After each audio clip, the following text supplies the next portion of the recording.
Bonjour et bienvenue dans cette nouvelle vidéo sur notre chaîne BatiPro. Maîtrise opérationnelle. À quoi sert le maîtrise opérationnel? Simplement pour connaître précisément la quantité d'ouvrage à produire par zone de chantier. Ce travail est indispensable, il est impératif de prendre les bonnes hypothèses dès le départ, à défaut de quoi tout le reste du travail de préparation serait aberrant. Dans le dossier de consultation des entreprises, vous trouverez normalement un maîtrise, détail quantitatif estimatif, décomposition du prix global et forfaitaire. Toutefois ce dernier ne sera jamais directement exploitable. Les quantités ne seront pas décomposées par étage ni par zone de chantier.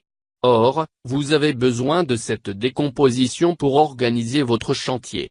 Il est donc indispensable de réaliser ce maîtrise opérationnel. Ce maîtrise servira notamment à établir le planning cadencé. Il faut donc mettre au minimum tous les ouvrages qui se trouvent sur le chemin critique du planning. Le chemin critique indique la séquence de tâches qui détermine la durée totale du projet. Tout retard sur une tâche critique impacte la durée totale du projet.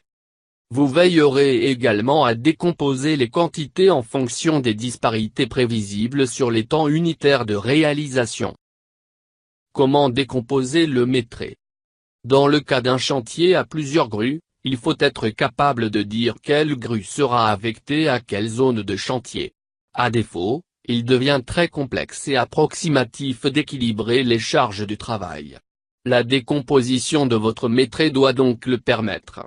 Vous devrez alors nommer vos bâtiments, en vous arrêtant à chaque joint de dilatation, et attribuer chacune des quantités maîtrisées au bon bâtiment.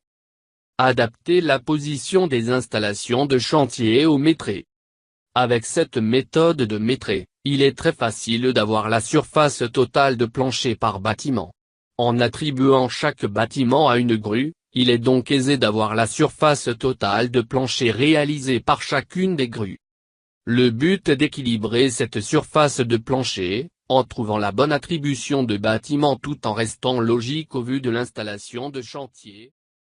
Dans un marché, les prestations peuvent être rémunérées de deux façons, soit par un forfait unique, soit par l'application d'une série de prix unitaires à laquelle on va affecter des quantités. Ainsi, dans le cas d'un prix forfaitaire global, la décomposition de ce qui compose ce forfait se fait dans le décomposition du prix global et forfaitaire. Quand on rémunère par l'application de prix unitaires, il convient donc de définir ce que comprend chaque prix, dans le bordereau de prix unitaire, puis d'appliquer les quantités affectées à chacun de ces prix au titre du marché, ce qui est l'objet du détail des quantités estimées ou devis quantitatif estimatif selon les maîtres d'ouvrage ou maîtres d'œuvre. Pour nous encourager à fournir plus, n'oubliez pas de vous abonner à notre chaîne. Cliquez sur le bouton s'abonner.